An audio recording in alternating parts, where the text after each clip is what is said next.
آتے آتے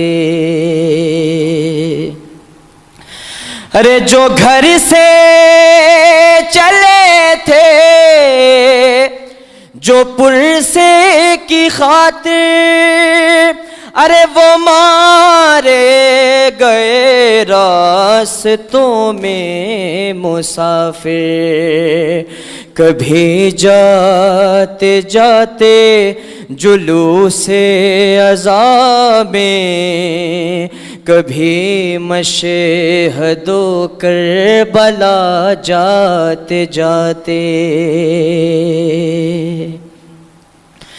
ہیں بہنیں جو زندہ تو بھائی نہیں ہے ماں باپ باقی تو بیٹے نہیں ہیں جو بیٹے ہیں باقی تو سایہ نہیں ہے جگر کانپتا ہے بتاتے بتاتے میرے مولاؤ کہ مدت ہوئی ہے ستم ظالموں کے اٹھاتے اٹھاتے خدا جانتا ہے وہ کیسا تھا منظر کلیجے پہ عابد کے چلتے تھے خنجر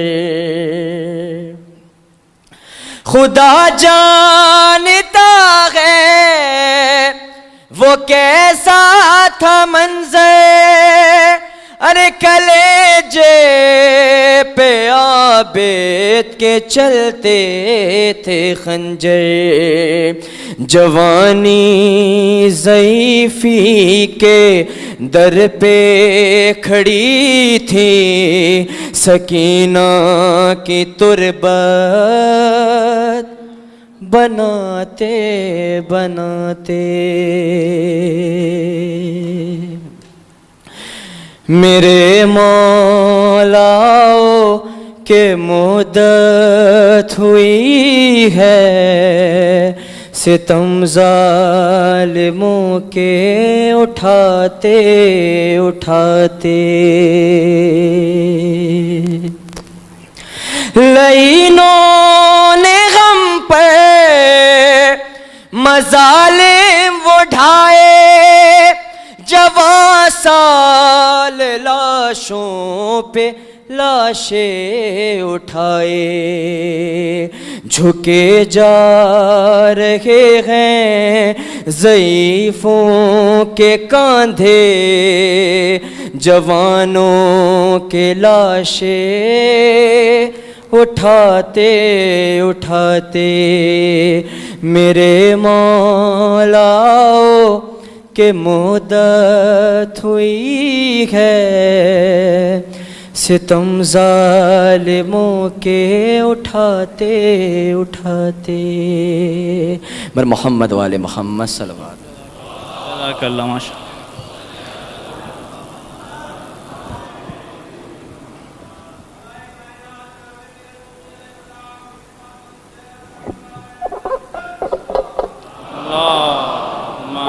صلی علی محمد ممین کرام آج عشرہ محرم الحرام کی دوسری مجلس اور انشاءاللہ حجت الاسلام والمسلمین مولانا سید نصرت عباد بخاری صاحب قبلہ تشریف لا رہے ہیں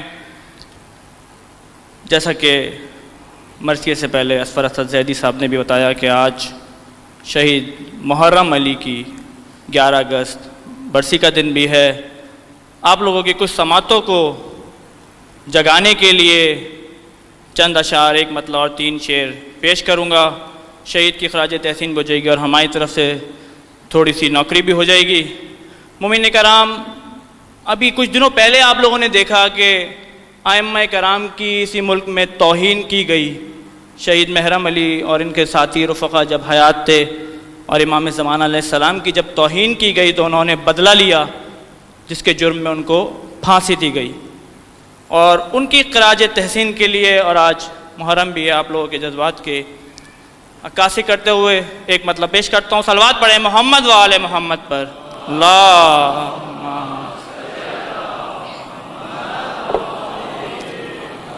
ویسے لوگ کہتے ہیں کہ 9 بجے کے بعد نیو رضیہ والے سو جاتے ہیں، لیکن ایسا نہیں ہے، آج جاگ رہے ہیں ماشاءاللہ۔ ایک دفعہ بآواز بلند نعرہ صلوات۔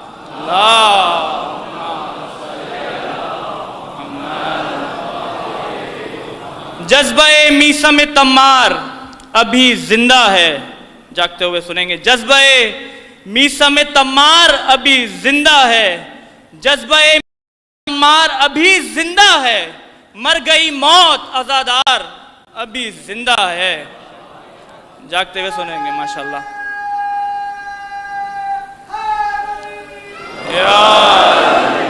مر گئی موت عزادار ابھی زندہ ہے، اور سولیوں پر بھی سناتا ہے ثنائے حیدر۔ جب شہید محرم علی کو پھانسی دی گئی تو انہوں نے نعرہ حیدری لگایا، سولیوں پر بھی سناتا ہے ثنائے حیدر، عشق حیدر کا یہ اظہار ابھی زندہ ہے، اور ان کی عظمت پہ کوئی حرف نہ آنے دیں گے، ان کی عظمت پہ کوئی حرف نہ آنے دیں گے، ابو طالب کا نمک خوار ابھی زندہ ہے۔ اور 2 شعر اور پیش کروں گا۔ ہے جو یہ ماتم شبیر کا ڈر دنیا کو، ہے جو یہ ماتم شبیر کا ڈر دنیا کو، اس کا مطلب ہے کہ مختار ابھی زندہ ہے۔ اور امام زمانہ علیہ السلام کے لیے یہ شعر ہے۔ بدلہ ہر دشمن شبیر سے لینے کے لیے، بدلہ ہر دشمن شبیر سے لینے کے لیے، بارواں حیدر کرار ابھی زندہ ہے۔ ماشاءاللہ جاگتی ہوئی سماعتیں ہیں، آقا صاحب آ رہے ہیں۔ 2 شعر اور پیش کر دیتا ہوں۔ کیا نمازوں کا مزہ خاک شفا کو چھوڑ کر، کیا نمازوں کا مزہ خاک شفا کو چھوڑ کر، مل نہیں سکتا ہے کعبہ کربلا کو چھوڑ کر، مل نہیں سکتا ہے کعبہ کربلا کو چھوڑ کر، لوگ اصلی جانشین مصطفیٰ کو چھوڑ کر، لوگ اصلی جانشین مصطفیٰ کو چھوڑ کر، مشکلوں میں پڑ گئے مشکل کشا کو چھوڑ کر۔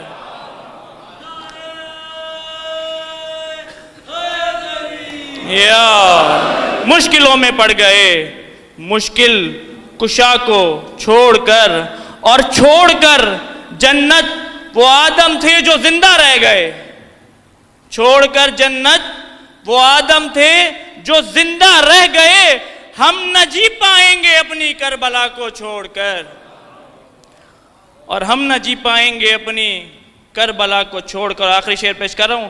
جب تلک، یوں میں کہتا ہوں کہ بار بار فرش اعضاء پہ آ جائیے، فرش اعضاء پہ آ جائیے، جب تلک رخصت نہ ہو ایک ایک عزادار حسین، جب تلک رخصت نہ ہو ایک عزادار حسین، فاطمہ جاتی نہیں فرش اعضاء کو چھوڑ کر، فاطمہ جاتی نہیں فرش اعضاء کو چھوڑ کر۔ صاحب خطاب نوخانی پیش کریں گے۔ حجت اسلام والمسلمین مولانا استاد عباس بخاری تشریف لا چکے ہیں، اپنی سماعتوں کو بلند کرتے ہوئے نعرہ تکبیر، نعرہ رسالت، نعرہ حیدری، برائے تعجیل ظہور امام زمانہ بلند تر صلوات۔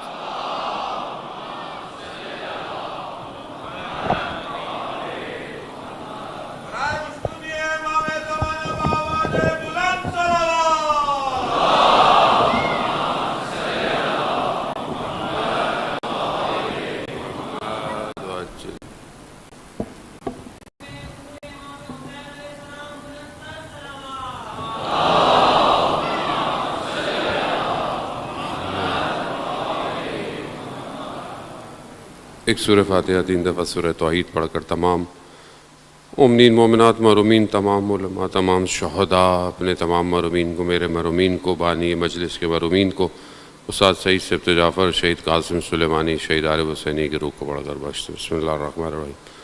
الحمدللہ رب العالمین الرحمن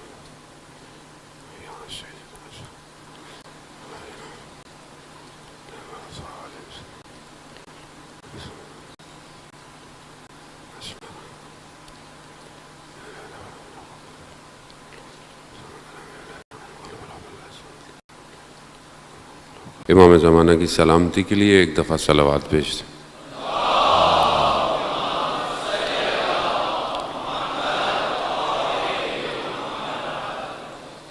لا حول ولا قوة الا باللہ العلی العظیم حسبنا اللہ ونعم الوکیل نعم المولا وصیر اعوذ باللہ من الشیطان الرجیم بسم اللہ الرحمن الرحیم الحمدللہ الذی یؤمن الخائفین وینجی الصالحین ویضع المستکبرین ویہلک ملوکا ویستخلف آخرین والصلاة والسلام على رسول ثقلین محبوب رب المشرقین والمغربین جد الحسن والحسین نبینا سیدنا ابی القاسم محمد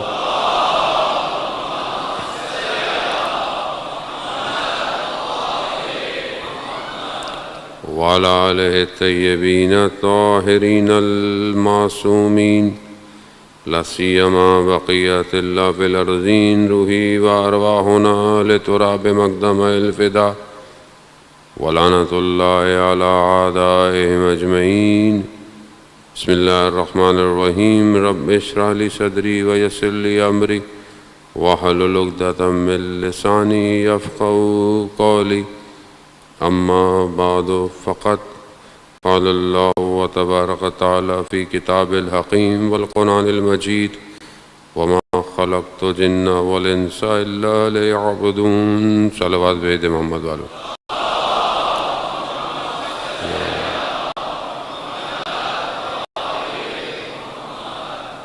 عزاداران سید الشہداء ماہ محرم کی مجالس میں سے ایک اور مجلس کی توفیق پروردگار نے آپ کے درمیان میں دی ہے۔ ماہ محرم کی ان مجالس معرفت امام ہے، کیونکہ جس نے امام کو پہچانا تھا کربلا میں وہی امام تک پہنچا ہے، اور جو امام تک پہنچا وہی کامیاب ہوا۔ میں یا آئیڈیالوجی میں مسئلہ نہیں ہے، مسئلہ ہمارے اپنے اندر ہے کہ ہم امام تک کیوں نہیں پہنچ پا رہے، اور اس پہنچنے کے لیے ہمیں وہاں ہمیں یہ بھی دیکھنا پڑے گا کون سی چیزیں رکاوٹ ہیں جو امام تک نہیں جانے دے رہی۔ یعنی دونوں چیزوں کو دیکھنا بہت ضروری ہے کہ اپنی زندگی میں کاموں کو انجام نہیں دے پاتا۔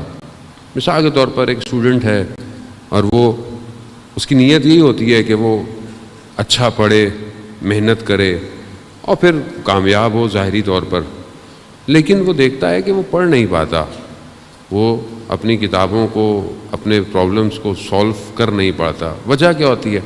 وجہ ہوتی ہے کہ اس کا ارادہ جو ہے وہ محکم نہیں ہے، یا اگر اس نے ارادہ کیا ہے تو اس ارادے کو کمپائل کرنے کے لیے، اس کو زندگی میں پریکٹیکل کرنے کے لیے اس نے پلاننگ نہیں کی، صرف ارادہ ہی ہے۔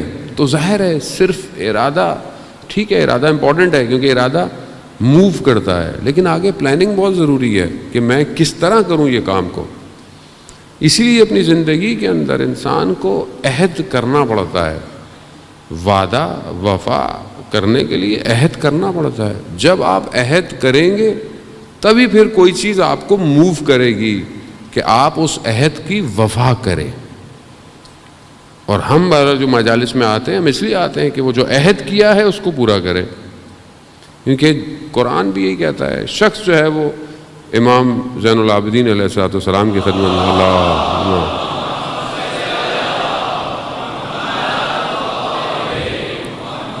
امام کی خدمت میں آیا، امام سے کہا کہ مولا مجھے دین کا خلاصہ بتا دے۔ یہ جو دین ہے اس کا ایک خلاصہ بتا دیں کہ کون سی چیز ہے، ایسا خلاصہ بتا دیں کہ میں اس پہ عمل کروں. تو امام نے اسے 3 چیزیں تعلیم فرمائی. پہلی چیز امام نے کہا کہ اپنے عہد کو وفا کرو. جو تم نے عہد کیا ہے، جس سے تم عہد کرتے ہو، وعدہ کرتے ہو، اس کو وفا کرو. یہ پہلی چیز ہے. دوسری چیز کہا کہ قول الحق، حق بات کہو، ہمیشہ حق بات کہو. تو میں اس کو بعد میں تھوڑا سا کھولوں گا آپ کے لیے. تیسری چیز حکم بالعدل، یعنی اگر کسی چیز کا حکم کرو تو عدالت کے ساتھ کرو. یہ امام نے خلاصہ کر دیا. اب آپ بولیں 3 چیزیں تھیں، لیکن اب آپ اس کو عمل کرنا شروع کر دیں. جس سے عہد کیا ہے، قرآن کہتا ہے اوفو بعہدکم، جو تم نے وعدے کیے ہیں ان کو پورا کرو، ان کو وفا کرو. پروردگار نے باقی نبیوں کی جو قومیں تھیں ان سے عہد لیے تھے. کس کس نے ان عہدوں کو نبھایا؟ وہ ہمارے استاد ڈاکٹر رفیع کے بہرحال آج کل وہ کووڈ کی وجہ سے مریض ہے، خدا ان کو شفائے کاملہ عطا فرمائے. وہ اپنے بیان میں فرماتے ہیں کہ عہد جو ہے وہ 4 قسم کا ہے جو ہماری زندگی میں ہوتا ہے اور ہونا چاہیے. پہلا عہد خدا کے ساتھ ہے. انسان خدا کے ساتھ جو عہد کرتا ہے اسے پورا. اب خدا کے ساتھ کیا ہے؟ وہ خدا میں تیرا بندہ ہوں، تو بندہ کیا کرے گا؟ بندگی کرے گا، عبادت کرے گا. خدا میں یہ نہیں کروں گا، خدا میں. ہم کرتے بھی تو ہیں خدا سے عہد. غلطی ہو جائے تو ہم لوگ کیا کرتے ہیں؟ معافیاں مانگتے ہیں، پھر وعدہ کرتے ہیں، مگر وہ وعدہ ہی کیا جو وفا ہو. ہمارے وعدے ویسے بھی وفا نہیں ہوتے. تو ہم اس عہد کو نبھائیں. جبکہ قرآن اس چیز پہ بہت زیادہ فوکس ہے کہ جو تم نے خدا کے ساتھ عہد و پیما باندھا ہے اسے پورا کرو. عہد سے بڑھ کر ایک اور لیول ہے جسے قرآن میثاق کہہ رہا ہے کہ وہ ایسا اخذنا میثاقا، کہ ہم نے میثاق لیا. کس سے؟ بنی اسرائیل سے لیا. بہت سی جگہوں پہ لیا ان سے. قوموں میں اگر آپ قرآن پڑھیں کہ انشاءاللہ کہ ہم قرآن پڑھیں اور اس کے ترجمے کو بھی پڑھیں اور اس کے ساتھ ساتھ ہم تفسیر کو بھی پڑھیں. کب پڑھیں گے مجھے آپ بتائیں؟ کب پڑھیں گے؟ بوڑھے ہو جائیں گے تب پڑھیں گے؟ بوڑھاپے میں پڑھیں گے؟ کب پڑھیں گے؟ میں اپنے آپ سے بھی کہہ رہا ہوں. اچھا میں تو کیونکہ مولانا ہوں، مجلس پڑھنی ہے، مجبوری ہے، نہیں پڑھوں گا تو بیان کیا کروں گا، مجھے تو پڑھنی پڑتی ہے. یعنی سمجھ لیں میں تو اللہ نے مجھے ایسی جگہ بٹھا دیا ہے بھائی چارہ نہیں ہے پڑھنے کے علاوہ. اب کیا کریں؟ شروع میں بھی جب میں حوضے میں گیا تو کسی نے مجھ سے پوچھا کہ آپ یہاں کیا کرنے آئے؟ میں نے کہا وہاں ٹائم نہیں ملتا تھا کتابیں پڑھنے کا. حوضے میں آ گئے، شاید 4 کتابیں پڑھی لیں گے آدمی، پڑھنے ہی آئے. تو ہم تو چلیں اسی مجبوری میں اللہ نے بہرحال کر دیا. لیکن آپ ہم اپنی زندگی میں دیکھیں کہ ہم کب پڑھیں گے قرآن، اور پھر اس کو ظاہر عربی ہماری بہت اچھی نہیں ہے سب کی، تو اس کا ترجمہ اور پھر اس کی تفسیر کب پڑھیں گے؟ مگر قرآن نور نہیں ہے، مگر قرآن کلام الہی نہیں ہے، مگر قرآن جاوداں معجزہ نہیں ہے. مگر خدا نے نہیں کہا کہ میں تمہارے درمیان میں 2 چیزیں چھوڑے جا رہا ہوں، قرآن اور اہل بیت. جس نے ان دونوں کو تھاما وہ پہنچ جائے گا. رسول خدا کا فرمان ہے، حدیث ثقلین مشہور ہے. حدیث ثقلین کہ 2 چیزیں دے رہا ہوں، ان دونوں کو تھامو تو مجھے حوض کوثر پہ ملنا. یعنی اگر حوض کوثر تک جانا چاہتے ہیں تو کیا کریں؟ قرآن اور اہل بیت دونوں. قرآن اہل بیت کی تعریف کر رہا ہے، اہل بیت قرآن کو بیان کر رہے ہیں. خود ابن عباس سے کہا تھا نا کہ کیا آپ حضرت علی کی شان بیان کرتے رہتے ہیں؟ تو ابن عباس نے کیا تھا؟ میں قرآن کی تلاوت چھوڑ دوں؟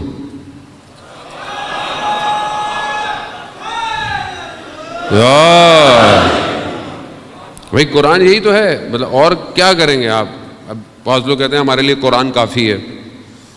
تو قرآن جس کو سمجھ میں آئے گا اسے پتہ چل جائے گا کہ اہل بیت کیا ہے. عزیزان محترم، اصل مفسر یہی ہے، اصل یہی بتا سکتے ہیں کہ کون سی آیت کس لیے نازل ہوئی ہے. وقت بہرحال ہمیشہ کی طرح محدود ہی ہے، تو اب ظاہر ہے کوشش تو پوری ہوتی ہے کہ ہم آپ کی خدمت میں بیان کریں، پروردگار قرآن میں جب واقعات کو بیان کر رہا ہے قوموں کے تو اس کے پیچھے عبرت ہے، اس لیے نہیں کہ آپ پڑھیں اور گزر جائیں۔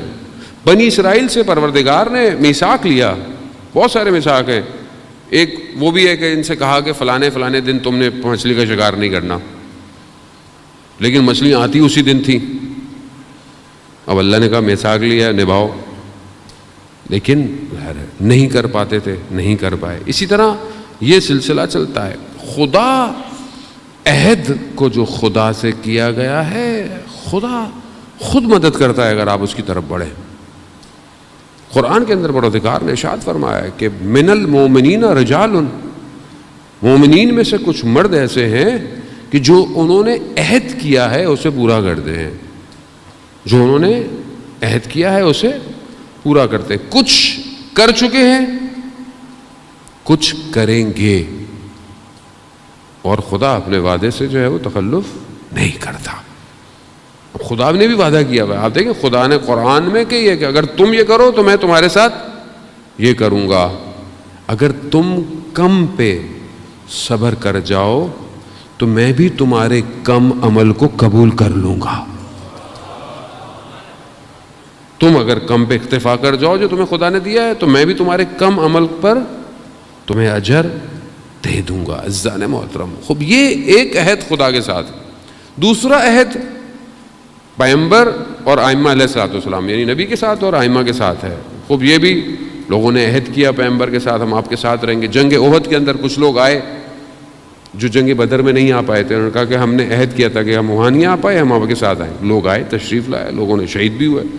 اس طرح رسول کے ساتھ بہت سارے اور عہد و پیما چلتے رہے۔ ائمہ علیہ السلام کے ساتھ بھی لوگوں نے عہد کیا اپنے دور کے اندر اور اس عہدوں کو نبھایا ہے۔ امام نے بھی جس کے ساتھ عہد کیا اس کو وفا کیا، اور جس نے ائمہ کے ساتھ عہد کیا اس کو پورا کیا۔ امام رضا علیہ السلام، اللہ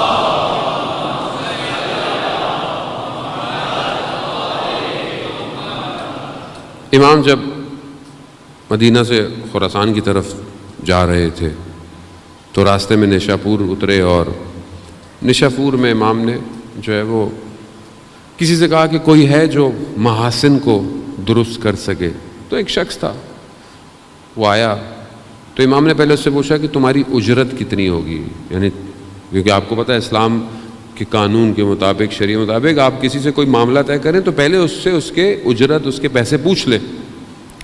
ہم تو کرانے کے بعد اتنے مانگ رہے ہو، اتنے تو نہیں بنتے بھائی، یہی دیں گے۔ اب وہ بیچارے سے کام تو کرا لیا، وہ بیچارہ کیا دے گا؟ ہمارا تو روٹین یہی ہے۔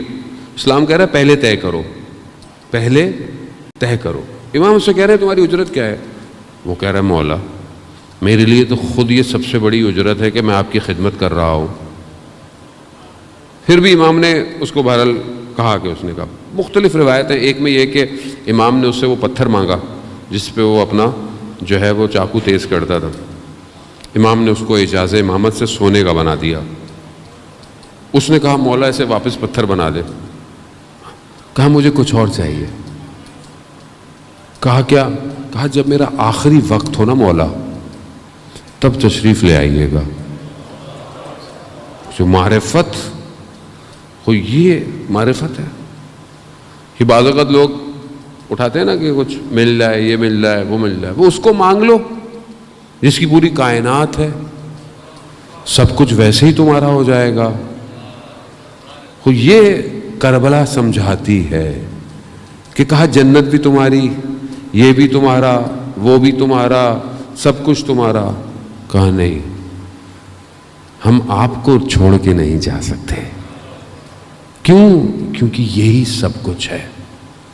وقت گزر گیا، امام ایک دن ایک جگہ بیٹھے ہوئے تھے، امام نے تھوڑی دیر کے لیے مرخصی اٹھے وہاں سے، کہا کہ گئے، واپس آئے۔ کہا مولا کہاں گئے تھے؟ کہا جو اس سے عہد کیا تھا اس کا آخری وقت آ گیا تھا، اسے نبھانے گیا تھا۔ کتنا خوش قسمت ہے شخص کہ جو امام سے ایسا معاملہ انجام دے، ایسا معاملہ۔ استاد سے طالب کہہ رہے کہ میں جہاں مجلس پڑھتا تھا وہاں پر ایک شخص تھا جو ساری زندگی مسجد میں امام بارگاہ میں خدمت کرتا تھا، چائے پلاتا تھا، ساری زندگی کئی اچھی خاصی اس کی عمر ہو گئی تھی. جیسے یہاں پہ ادھر لوگ کام کرتے ہوں گے.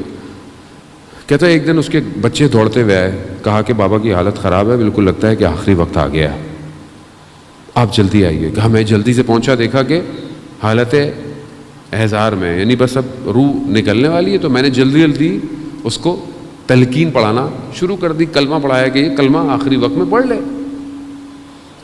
کلمہ آخری وقت میں نصیب ہونا بہت مشکل کام ہے, آسان نہیں ہے. زبان جو ہے وہ لا الہ الا اللہ بولے. کیوں؟ کیونکہ شیطان آخری وقت تک دھوکہ دیتا ہے. اس لیے آپ دیکھیں کہ آج کل جو بڑے بڑے علماء ہیں, اولیاء ہیں, ان کی دعائیں کیا ہیں؟ خاتمہ بخیر ہو, حق پہ موت آئے. کیوں؟ کیونکہ نہیں پتا کہ آخری وقت میں کیا دھوکہ دے جائے شیطان. وہ دیتا ہے آخری وقت میں آ کے, وہ کہتا ہے یہ لو پانی پلا دوں گا, یہ کر لوں گا, وہ کر لوں گا, بچ جاؤ گے. انسان اگر ایمان محکم نہ ہو تو متزلزل ہو جاتا ہے اس وقت. اس کو کہا لا الہ الا اللہ پڑھو, محمد رسول اللہ پڑھو, ولایت کے لیے گواہی. تو یہ چپ کہہ رہا کہ کیا کر رہے ہو, ساری زندگی تم نے اتنی محنت کی, ساری زندگی تم نے اتنا کام, اب وقت آیا تم کیوں نہیں نام لے رہے؟ نہیں بول رہا. پریشان ہو گئے بچے, یہ خود مولانا پریشان ہو گئے, بہت زیادہ بولا کہ کھولو اپنی زبان کھولو. تو ایک دم اٹھا, اس نے بولا کہ جن کی ساری زندگی خدمت کی ہے وہ خود آئیں گے تو بولوں گا. جن کی ساری زندگی خدمت کی ہے. کہا ہم پریشان. کہا تھوڑی دیر میں, کیونکہ کردستان کا رہنے والا تھا تو مادری زبان ترک تھی. کہا ہم نے تھوڑی دیر میں دیکھا کہ ایک دم احترام میں کھڑا ہوا اور کہا کہ خوش آمدید میرے مولا حسین. یعنی یہ ہے عہد کہ زندگی ان کے لیے گزاری, آخری وقت میں بھی انہی کا انتظار ہے. خوب یہ عہد و پیما کرنا پڑتا ہے. سید الشہداء علیہ السلام نے بھی اپنے اس وقت میں کہ جب امام کے اوپر یہ آیا, امام نے خط لکھے, خط کے ذریعے سے لوگوں کو دعوت دی. کہیں پر راستے میں جب جا رہے تھے تو کہیں جو ہے وہ امام نے اپنے خطبوں کے اندر لوگوں کو بلایا, کہیں کسی قاصد کو بھیجا. ہر طریقے سے امام نے لوگوں کو دعوت دی. ایک ہوتا ہے کہ شخص آپ کو, آج کل کا دور ایسا ہے, مثال آج کے دور کی دینی پڑتی ہے. مثال کے طور پر آپ کے کوئی گھر پہ آئے, یا اس سے پہلے وہ آپ کو واٹس ایپ کر دے. اب تو شادی کے کارڈ بھی پرنٹ نہیں ہوتے, واٹس ایپ چلے جاتے ہیں, خرچہ ختم ہو گیا ہے, واٹس ایپ چلے گا. لیکن وہ شخص جس کے بیٹے کی شادی, اگر وہ خود آپ کے ایک دروازے پہ آئے تو کتنی اہمیت بڑھتی چلی جاتی ہے نا, کہ پہلے تو ایسی بھیجتی تھا, آپ خود آ گئے ہیں, یعنی چیز کی اہمیت بڑھ گئی. امام نے خود خط لکھے بلانے کے لیے. لوگ آسان نہیں ہے, خواص لوگوں کو, اور کئی لوگوں کو امام نے خود دعوت دی, آؤ آؤ. خود راستے میں, جیسے میں نے پہلے بھی عرض کیا, شخص جو کہ ایسا ہے کہ جو امام کہہ رہے ہیں کہ تم خوارج میں سے ہو, تم میرے بابا کے مقابلے میں آئے ہو, سب کچھ آئے ہو, لیکن پھر بھی میں تمہارے ساتھ عہد کرتا ہوں, میں تمہیں ضمانت دیتا ہوں, اگر میرے پاس آ جاؤ تو میں رسول خدا سے تمہیں شفاعت دلواؤں گا.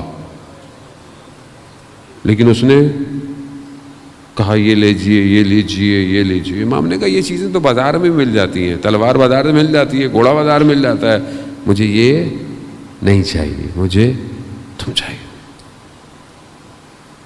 زہیر ابن کین اپنا قاصد بھیجا, بیٹے کو بھیجا, لوگ آئے, آخری وقت تک آئے. وہاب ابن کلبی کرسچن ہے, مسیح ہے, 17 دن ہوئے شادی کو, 17 دن ہوئے شادی کو. امام نے بھی ایسے ہیروں کو جمع کیا قیامت تک, تاکہ کوئی یہ نہ کہہ سکے کہ میں کیسے جاؤں, میری مثال کیسے. 17 دن ہوئے شادی کو, مسیح ہے, کرسچن ہے, لیکن جب ملا مسلمان ہو گیا, شہید ہو گیا امام کے لیے. ایک اور شخص کہ جس کا باپ سامنے کربلا میں ٹکڑے ٹکڑے ہو گیا, بیٹا مولا کی خدمت گیا, مولا مجھے بھی اجازت دیں. کہا تمہارے باپ نے قربانی دی ہے, تم ایک ہی بیٹے ہو. کہا نہیں, میری ماں نے مجھے اجازت دی ہے, جاؤ تم بھی جا کے شہید ہو. کیسا عہد کیا ہوا تھا لوگوں نے. وہاب کی ماں کے لیے تو سر واپس دیا گیا، سر قلم کر کے واپس دیا. کیا عظیم ماں تھی، سر کو دشمن کی طرف پھینکا. کیا کہا کہ جو ہم دے دیتے ہیں وہ لیتے نہیں ہیں. یہ کون لوگ تھے؟ یہ کس جگہ، یہ کون سی وادی ہے؟ امام مولا آپ کے اندر کیا ہے، ایسا کیا ہے جو ہمیں نظر نہیں آ رہا؟ اس لیے تو یہ کہا گیا کہ یاد کرو، ہر وقت کربلا کو یاد کرو. یا لیتنی کنتو معاکم فافوز فوزا عظیما. جب بھی تمہیں کربلا والے یاد آئیں یہ عبارت کہو، کیوں کاش ہم آپ کے ساتھ ہوتے، ہم بھی کامیاب ہو جاتے. جب تک آپ یاد نہیں کریں گے، جب تک آپ اس وادی میں نہیں جا سکتے. لیکن یہ عہد جو امام کے ساتھ کرنا ہے، ظاہر ہے اس کے لیے وہ انسان کو اپنے آپ کو پاک کرنا ہے. ہم ہر روز صبح، میں نے اس لیے ہم بولا ہے کہ آپ ناراض نہ ہو، ہم ہر روز صبح دعائے عہد پڑھتے ہیں. کیا ہے یہ؟ امام سے عہد ہے نا، وعدہ ہے. کرتے ہیں کہ نہیں کرتے؟ ہم ہر روز عہد کرتے ہیں. دعا عہد کیا ہے؟ وہ روز ہے کہ ہمیں قرار دیں اپنے ان میں سے. میں مر بھی جاؤں تو مولا میں قبر سے اٹھوں، تلوار لے کر اٹھوں. اللہم ارنی الطلعۃ الرشیدہ.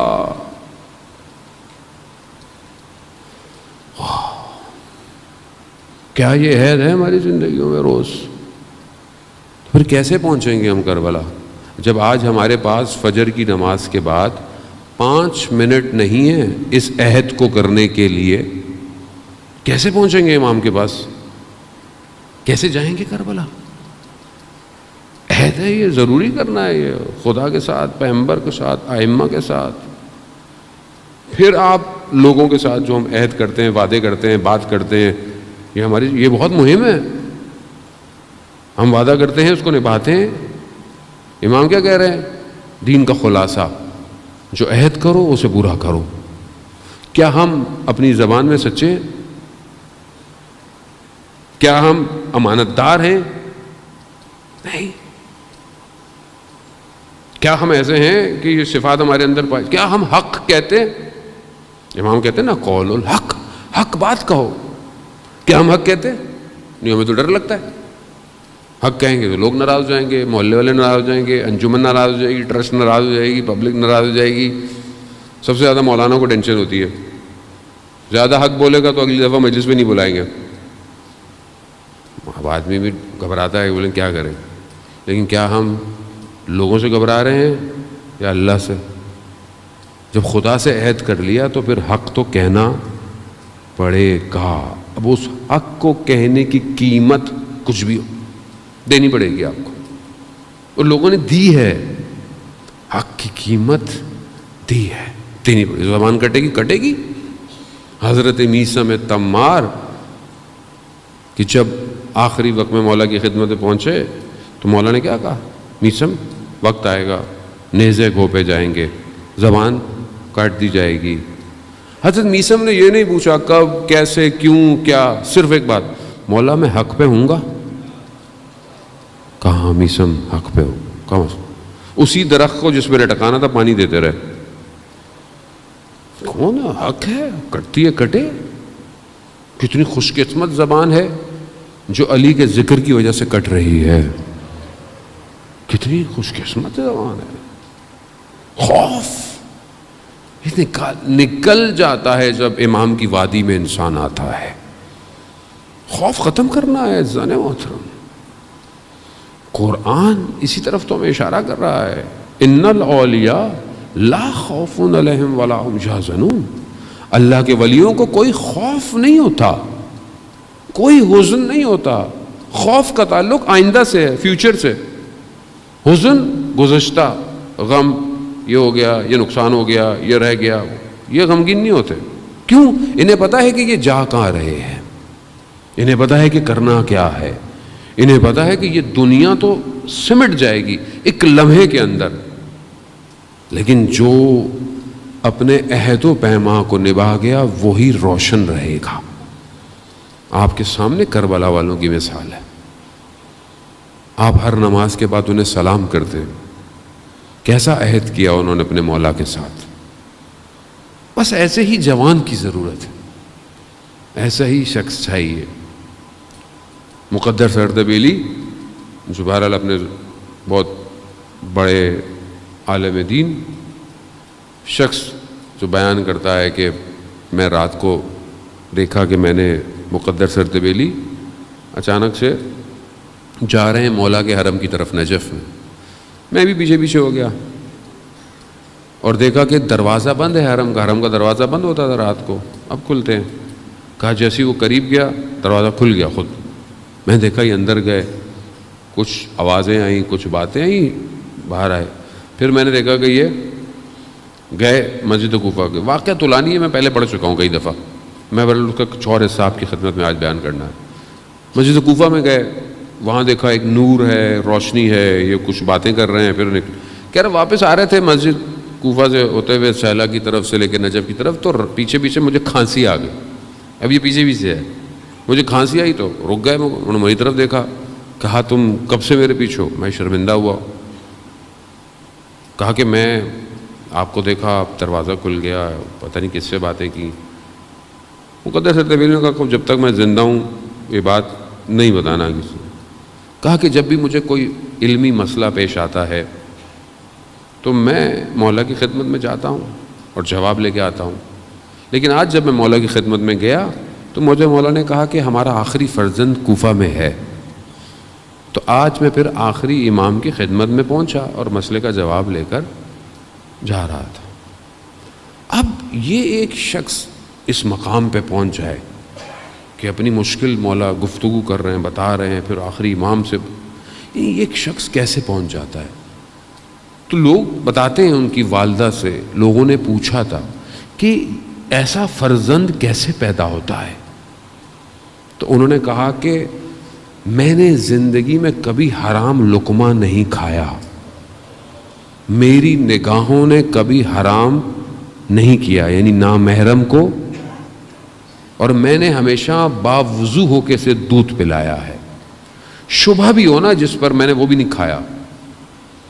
تو کہتے ہیں ان کے جو والد تھے وہ بھی عالم دین تھے، جب وہ طالب علم تھے، جوان تھے، اتنا حلال حرام کا خیال رکھتے تھے، تو ایک دفعہ کہیں بیٹھے ہوئے آرام کر رہے تھے کسی جگہ، تھک گئے، دن کا ٹائم، اٹھے تو بھوک لگی، دیکھا کہ پانی بہہ رہا ہے نہر کا، اس پہ سیب تھا، سیب اٹھایا اور کھا لیا۔ جب کھا لیا تو انہیں احساس ہوا کہ یہ پتہ نہیں کس کا سیب تھا جو بہتا ہوا آ رہا تھا، جب تک اس سے میں حلالیت یعنی اجازت نہیں لوں گا، یہ تو حرام ہے میرے اوپر۔ اس پانی کا پیچھا کرتے رہے کہ پانی آ کہاں سے رہا ہے، جاتے جاتے ایک باغ میں پہنچے کہ باغ درخت کے اندر سے یہ پانی سیب کے درخت سے آ رہا۔ اس باغ کے مالک کے پاس گئے، کہا کہ ایسے ایسے سیب آپ کا ہی گرا ہوگا، میں نے کھا لیا، مجھے حلال کر دیجئے۔ اس شخص نے کہا کہ میں ایک شرط پہ حلال کروں گا۔ کہا میری بیٹی سے شادی کرو۔ کہا میری بیٹی جو ہے وہ نہ بول سکتی ہے نہ سن سکتی ہے، گونگی بھی ہے اور بہری بھی ہے، اور اس کا بدن بھی شل ہے، لیکن اتنے حلال کے قائل تھے، انہوں نے اس شرط کو قبول کیا، اس کو قبول کیا۔ جب شادی ہوئی، نکاح ہوا، کمرے میں گئے، جیسے داخل ہوئے تو خاتون نے ان کو سلام کیا، یہ پریشان ہو گئے، یہ تو بول رہی ہے۔ تو والد آئے، کہا یہ تو بول رہی ہے۔ کہتا ہاں، میں دیکھ رہا تھا کہ تم اتنے متقی پرہیزگار ہو، میں تمہارا امتحان لینا چاہتا تھا، لیکن جو میں نے کہا میں نے سچ کہا، جھوٹ نہیں کہا۔ یہ یعنی گونگی، یعنی بولی نہیں، یعنی اس نے کبھی بھی کسی کی غیبت نہیں کی ہے، یہ بہری، اس نے کبھی نامحرم یا کوئی آواز نہیں سنی ہے، اس نے کبھی کسی نامحرم کو نہیں دیکھا ہے، یہ پاک صاف۔ اب ظاہر ہے پھر اسی بطن سے تو پیدا ہوتے ہیں، پھر مقدس سے اردبیلی عزیزان محترم۔ اللہم صلی علی محمد۔ ہم بھی جو محرم میں آئے ہیں، ہم بہرحال ٹھیک ہے، بہرحال میں ہم خطا کار ہیں، ہم سے غلطیاں ہوتی ہیں ہم زندگی میں، لیکن ہمیں یہ موقع ملتا ہے عزیزان محترم کہ ہم امام سے عہد کریں کہ ہم اب یہ غلط کام نہیں کریں گے۔ جو ہو گیا انسان ہے، انسان دیکھیں سب سے پہلے ہی انسان پشیمان ہونا ضروری ہے اس کو۔ پہلے وہ پشیمان تو ہو، شرمندہ تو ہو کہ وہ غلط کر رہا ہے۔ اب جس کو یہی نہیں پتا کہ وہ غلط کر رہا ہے کہ صحیح کر رہا ہے تو وہ استغفار کیسے کرے گا؟ جو شرمندہ ہوگا وہ آگے کی طرف بڑھے گا۔ یہ ولایت کا دروازہ ہے، اس لیے کچھ ہو گیا آ جاؤ، کھلا ہوا ہے۔ اب جب تم آ گئے تو پھر امان میں آ گئے، لیکن اب غلطی نہیں کرنی۔ کیوں؟ میں نے کل بھی آپ کی خدمت میں عرض کیا، کیونکہ جتنا آپ قریب آتے جائیں گے امتحان بڑھتا چلا جائے گا، اور جتنا آپ کا درجہ بڑھتا چلا جائے گا اتنا واپسی سخت ہو جائے گی۔ مثال کے طور پر آپ ہائی وے پہ گاڑی چلا رہے ہیں، رائٹ پہ جو لین ہوگی وہ آہستہ گاڑی کے لیے ہوگی، لیکن جو بالکل لیفٹ پر ہے وہ فاسٹ ٹریک ہے۔ یہاں گاڑی سب سے جس کو تیز چلانی ہے اس پہ چلائے گا، جو 20 30 40 سپیڈ ہے وہ یہاں نہیں چلائے۔ کیوں؟ اس کے لیے پیچھے ہے، ورنہ حادثہ ہو جائے گا۔ اور اگر اس لائن میں، اس رو میں تیزی بھی بہت ہے، پہنچتا بھی بہت جلدی ہے، لیکن ذرا سی غلطی جان لیوا حادثہ ہے۔ 20 کی سپیڈ پہ حادثہ ہو جائے بچنے کے چانس ہیں، 120 کی سپیڈ میں بچنے کے چانس کم ہے۔ بس یہ جو عہد کر لیا، پھر اگر کوئی غلطی ہوئی تو بس پھر نقصان زیادہ ہے۔ آیت اللہ شمس الدین اپنی کتاب میں ایک جوان کا واقعہ بیان کرتے ہیں۔ طالب علم کہتا ہے میں بازار سے گزر رہا تھا تو ایک نامحرم پر میری نگاہ پڑی اور اس نے میری نگاہ کو کھینچ لیا، اپنی طرف متوجہ کر لیا۔ تصویر ظاہر ہے فریم میں آ جاتی ہے۔ ابھی بہت سے لوگ کہتے ہیں نیت اچھی ہونی چاہیے، نیت تو خراب نہیں تھی، میں دیکھ رہا تھا، تصویر تو آ گئی نا ذہن میں۔ تو آپ رکیے گا، آج اس تصویر کو میں آپ کی صحیح کروں گا انشاءاللہ۔ تصویر تو آ گئی، اب وہ کہتا ہے کہ میرا ذہن اسی میں جذب ہو گیا۔ میں اپنے استاد کی خدمت میں گیا۔ استاد کون ہے؟ استاد وہ ہے کہ جو باطن کو دیکھ لیتا ہے۔ لوگ اپنے باطن کو دکھانے آتے تھے کہ میرے اندر گڑبڑ کیا ہے۔ کہتا میں جیسے استاد کے پاس گیا، میں نے استاد سے کہا کہ میری طرف میرا کیا حال ہے؟ کہا کہ میں تمہیں دیکھ نہیں سکتا، تمہارے ساتھ وہ خاتون موجود ہے۔ یعنی ایک نگاہ 40 سال کی عبادت کو ضائع کر دیتی ہے، ایک نگاہ۔ ہاں فرق نہیں پڑتا کیا ہے، یوٹیوب، فیس بک، نیٹ فلکس، نیت اچھی ہونی چاہیے۔ یہاں نماز پڑھی عبادت کی، یہاں نگاہ پڑھی، نور چلا گیا، نور چلا گیا، ظلمت آ گئی۔ اور بعض اوقات ایسی ظلمت آتی ہے کہ عبادت کو بھی کھا جاتی ہے، تاریکی میں لے جاتی، نہیں ہٹتی۔ اسی لیے امام خمینی نے کہا کہ ایک نگاہ نامحرم صدیوں کے فاصلے پہ پھینک دیتی ہے۔ ذہن میں بس گئی، کہا کہ جب تک یہ تمہارے اندر ہو رہا تھا میں تمہیں دیکھ ہی نہیں سکتا۔ بہت شرمندہ ہوا، سجدے میں گیا، کریا کرتا رہا، خدا غلطی ہو گئی، خدا معاف کر دے۔ متصل ہوا حضرت سیدہ سے، کہا بی بی میری عزت آپ کے حوالے ہے، بچا لے مجھے۔ آپ دیکھ رہے ہیں، ایک نے کہا، بی بی نے لطف کیا، نکال دیا باہر، پھر استاد کے پاس گیا، کہا ہاں اب چلی گئی ہے وہ تمہارے اندر سے۔ ہم صبح شام کیا کر رہے ہیں؟ تو سسٹم ایسا ہی ہے نا، آپ اچھا کام بھی کریں گے آپ کو آئے گا۔ کیسے اپنے آپ کو بچائیں عزیزان محترم؟ مجلس سنتے ہیں، گریا کرتے ہیں، نور آتا ہے، نورانی ہو جاتا ہوں، پھر خدا نخواستہ کوئی غلطی ہو جاتی ہے، گیا، پھر گیا۔ پھر بھی خدا لطیف ہے، کریم ہے، رحمان ہے، رحیم ہے، موقع دیتا ہے، آؤ، پھر جاؤ، پھر آؤ، پھر جاؤ، پھر آؤ، پھر جاؤ۔ لیکن یہ نہ ہو کسی آنے جانے کے راستے میں اگر روح نکل گئی نا، پھر نہیں پتا، کسی کو نہیں پتا اگر روح کب نکل جائے، وہی حالت برزخ میں ہوگی۔ یا تو کوئی اب ہر کسی کے پاس تو ایسا استاد بھی نہیں ہے کہ وہ دیکھے، نفوس کے اندر داخل ہو جائے، نفسوں میں داخل ہو جائے۔ آیت اللہ قاضی طباطبائی کہتے ہیں کہ جب میں نجف پہنچا، پہلی دفعہ نجف گیا، نجف میں استاد کو ڈھونڈ رہا تھا، ابھی نئے نئے آئے تھے، استاد کے لیے گریا باری امام کے، تو کہتا میں حرم کے قریب تھا تو میں نے دیکھا کہ ایک طالب علم کو لنگڑاتا ہوا جا رہا ہے۔ یعنی میں آپ کو بتایا نا کہ استاد کسے کہتے ہیں، کیسا ہوتا ہے استاد، لنگڑاتا ہوا جا رہا ہے۔ تو میں نے کہا یہ تو صحیح سالم دیکھا ہے اس کو میں نے کچھ دن پہلے حرم کے اندر، اس کو کیا ہو گیا ہے؟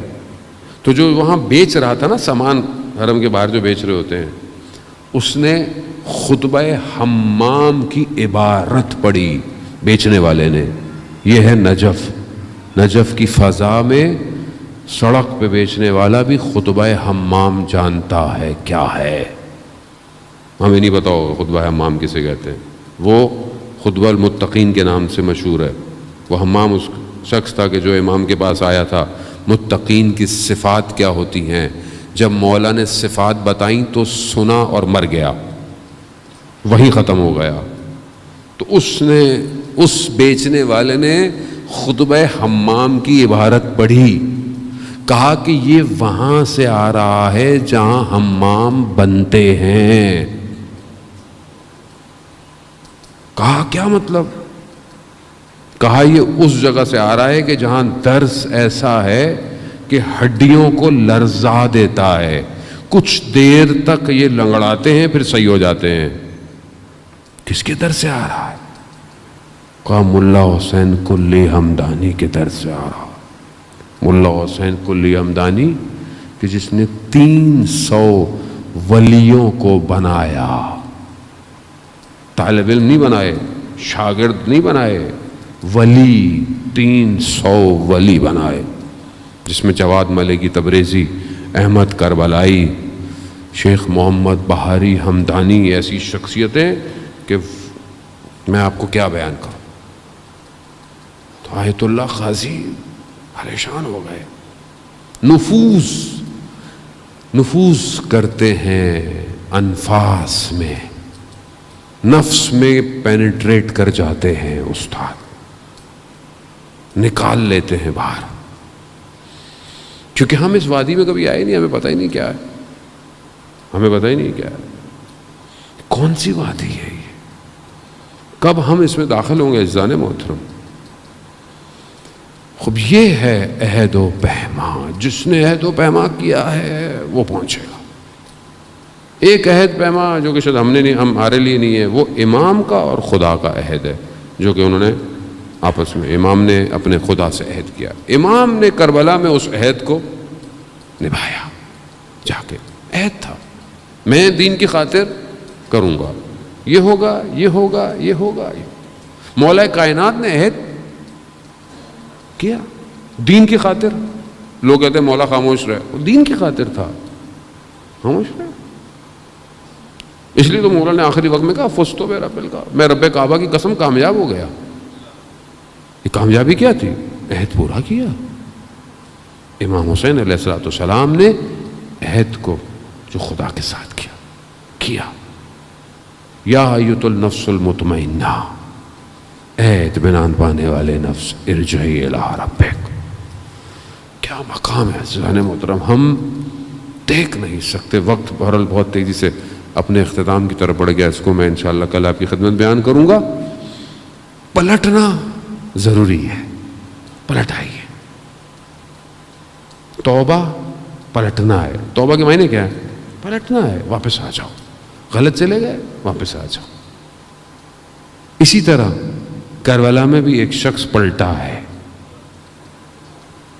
وہ شخص کہ جس نے خود امام کا راستہ روکا.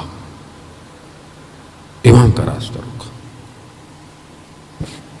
امام ایک مقام پہ دیکھا کہ سامنے لشکر آ گیا. لشکر تھا، پیاسا تھا لشکر. امام پچھلے مقام سے پانی اتنا لے کے آئے تھے، ہزاروں کے لشکر کو سیراب کیا، حتیٰ ان کے جانوروں کو بھی پانی پلایا. جب جانے لگے تو بس حر نے فرس پہ ہاتھ رکھ لیا، امام کو جانے نہیں دے رہا. بڑا سخت کام تھا یہ. امام کے مقابلے میں آیا، امام کو روکا. امام نے ایک جملہ ادا کیا. کیا کہا؟ حر تیری ماں تیری عزا میں بیٹھے، حر تیری ماں تیرے لیے ماتم کرے. کیا ہے امام نے اس جملے کو حر کی تحقیر کے لیے بیان کیا؟ نہیں. امام ہادی ہے، امام ہدایت دینے والا ہے. امام جانتے تھے کہ اس کو کہاں سے بیدار کرنا ہے. امام نے بیدار کیا. کہاں سے بیدار کیا؟ کس جگہ سے بیدار کیا؟ ہاں عزاداران محترم، وہ در سیدہ ہے. یہ ایسا دروازہ ہے جو آ گیا وہ کامیاب ہو گیا، اور جس نے اس در کو چھوڑ دیا وہ ناکام. امام نے حر کو اسی در کی دعوت دی. کیا کہا حر نے؟ کہا اگر کوئی اور عرب کا شخص یہ کہتا تو میں اسے جواب دیتا، مگر میں آپ کی والدہ کے احترام میں، اللہ، یعنی یہ معرفت حر کے پاس تھی. بس یہی ایک احترام حر کو حر علیہ السلام بنا گیا. یہی ادھر آج ہم پریشان ہوتے ہیں جانے محترم، کوئی واسطہ. میں بہت کوشش کرتا ہوں، بہت مشکل کے اندر پھنسا ہوں مجلس میں آنے سے پہلے، کہ کوئی اور مگر مجھے سوائے سیدہ کے کوئی اور وسیلہ نظر نہیں آتا. میں بھی ہمیشہ یہ کہتا ہوں، بی بی آپ کے بیٹے کی مجلس پڑھنے جا رہا ہوں، آپ جانتی ہیں مجھے کتنا آتا ہے، آپ جانتی ہیں میری کیا حیثیت، بس خود ہی کرم کیجئے گا.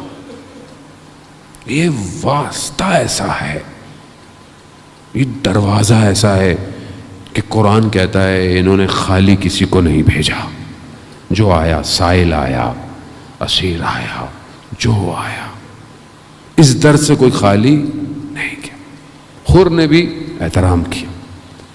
شب عاشوراء حر پریشان ہے، حر ٹہل رہا ہے. شخص نے کہا کہ حر کیا ہوا؟ کہا کہ میں جنگ کرنے نہیں آیا تھا، یہ تو کہہ رہے ہیں کہ کل سر کاٹے جائیں گے. کہا حر اگر کوئی مجھ سے پوچھتا کہ کوفہ میں سب سے شجاع کون ہے تو میں تمہارا نام لیتا، یہ تمہیں کیا ہو گیا ہے؟ حر کہتا ہے کہ میں اپنے آپ کو جنت اور جہنم کے درمیان دیکھ رہا ہوں.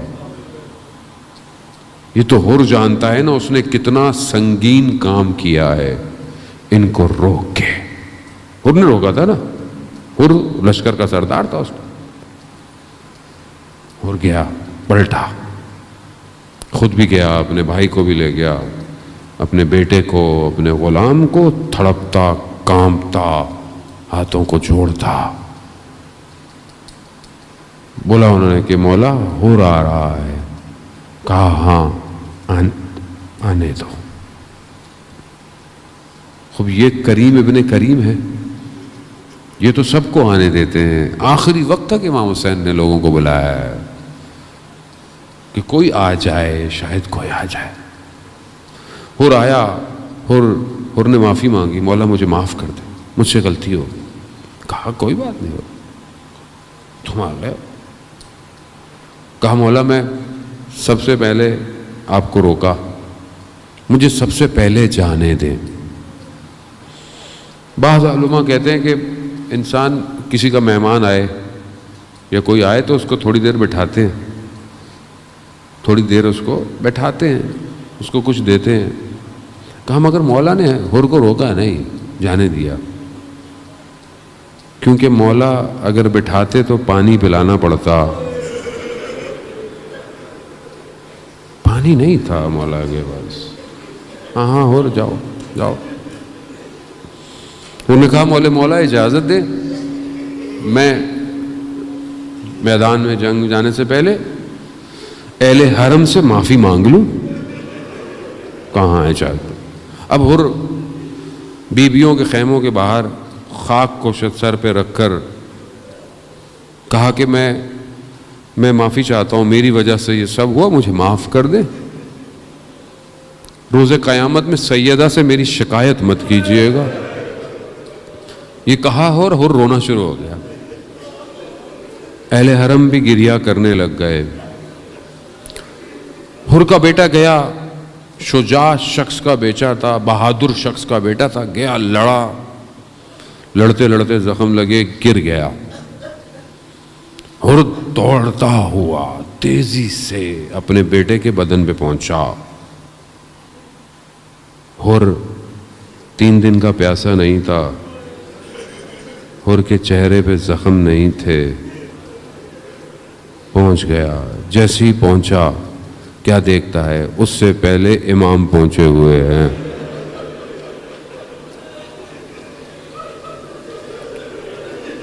کہا مولا آپ کہاں؟ حر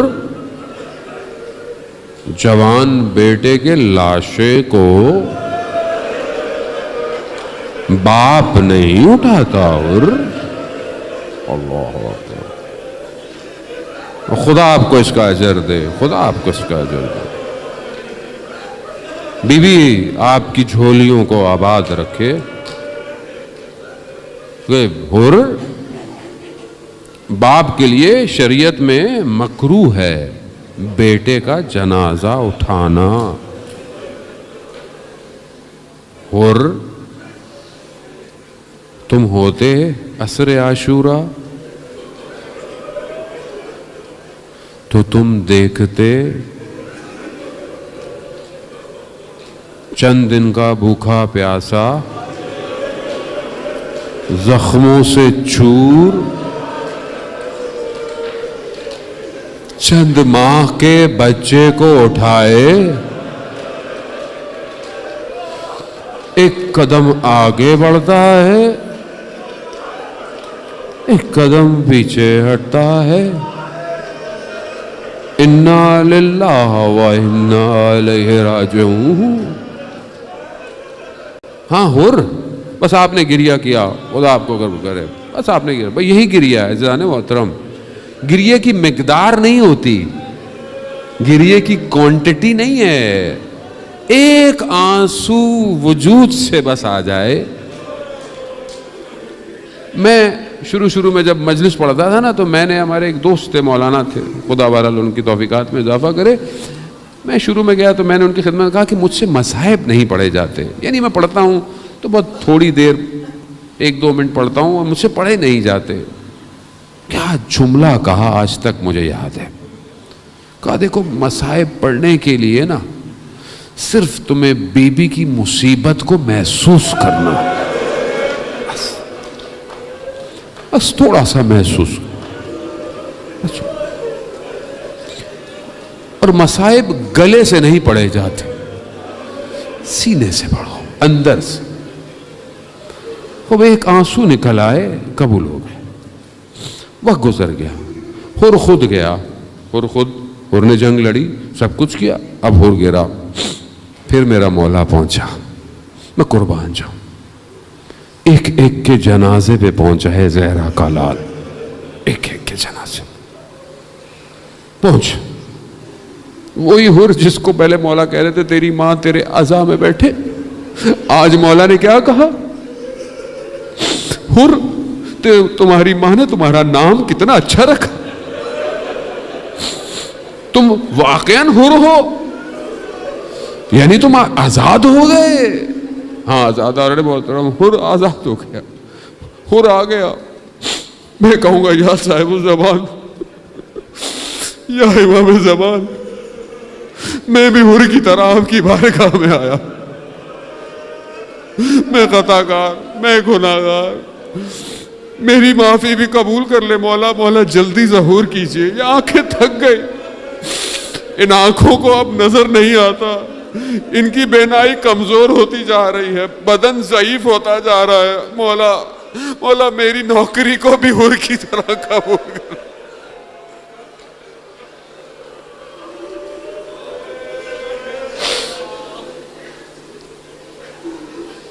الا لعنۃ اللہ علی القوم الظالمین وسیعلم الذین ظلموا ای منقلب ینقلبون۔ پروردگار امام زمانہ کے ظہور میں تعجیل عطا فرما، ہمیں ان کے ناصروں، ان کے مددگاروں میں شمار فرما۔ پروردگار ہماری خطاؤں کو، گناہوں کو آج تجھے پروردگار، تجھے واسطہ حضرت حر کا کہ جو آج تک عاشقان اہل بیت کے لیے ایک ایسا حرم ہے، ایک ایسا مقبرہ ہے، ایک ایسا مرقد ہے کہ جو دعاؤں کو مستجاب کرتا ہے۔ پروردگار تجھے واسطہ اس حر علیہ السلام کا ہماری خطاؤں کو معاف فرما۔ پروردگار حاضرین مجلس، سننے والے، بانیان مجلس، ہر شخص جو بھی کام کر رہا ہے ان کی جائز خواہشات کو پورا فرما۔ بہت سارے لوگ بیمار ہیں، کچھ لوگ کووڈ کی وجہ سے ICU میں ہیں، کچھ لوگ ویسے ہیں کینسر کے پیشنٹ، ایک بچی کینسر کے پیشنٹ ہے، انہوں نے کہا ہے پروردگار تجھے واسطہ حضرت حر کا جو کاشف الکرب عن وجہ الحسین ہے، امام حسین کے چہرے سے حر نے غم کو دور کیا تھا تھوڑی دیر کے لیے، تجھے واسطہ پروردگار ان سب کو شفائے کاملہ عطا فرما۔ پروردگار مسلمان جہاں جہاں مجلس عزاداری کر رہے ہیں ان کی جان مال عزت آبرو کی حفاظت فرما۔ پروردگار ہمیں کوئی غم نہ دے سوائے غم حسین کے۔ جو بھی اس مجلس عزاداری میں اپنی خدمت دے رہا ہے، اسکاؤٹ والے، سیکیورٹی والے، پولیس والے، جو بھی رینجرز ہیں، انتظامیہ ہے، ٹرسٹ ہے، ساؤنڈ والے، ویڈیو والے، ہر شخص جو بھی اپنا کام کرتا ہے پروردگار تجھے واسطہ اس کو اپنی بارگاہ سے اجر کثیر عطا فرما۔ پروردگار ہمیں ان ایام میں مقصد امام حسین کو سمجھنے کی توفیق عطا فرما۔ پروردگار ہمیں حج، عمرہ اور زیارات کی توفیق عطا فرما۔ اس وبا کو، اس بیماری کو انسانیت سے دور فرما۔ ہمارے محرومین کی مغفرت فرما، ان کو اہل بیت کے ساتھ محشور فرما۔ ہمارے گھروں کو قرآن کی تلاوت سے منور فرما۔ ہماری ماں بہنوں کے پردوں کی حفاظت فرما۔ ہمارے آنے والی نسل کو اور ہمیں بھی ہمارے وقت کے امام کا سپاہی بنا۔ علماء اکرام، مراجع اکرام کو طول عمر اور سلامتی عطا فرما۔ ہمارے وطن عزیز پاکستان کو عزت اور استحکام عطا فرما۔ ان کے حکمرانوں کو پروردگار عقل اور شعور عطا فرما۔ پروردگار جو دشمن ہیں اسلام کے، اگر وہ ہدایت کے قابل ہیں انہیں ہدایت فرما، اگر ہدایت کے قابل نہیں تو انہیں کیفر کردار تک پہنچا۔ جو قومیں اپنی آزادی کی جنگیں لڑ رہی ہیں پروردگار انہیں کامیابی عطا فرما۔ اللہم ارزقنا زیارت الحسین فی الدنیا و شفاعتہ فی الآخرہ۔ صلوات بھیج دے محمد والے۔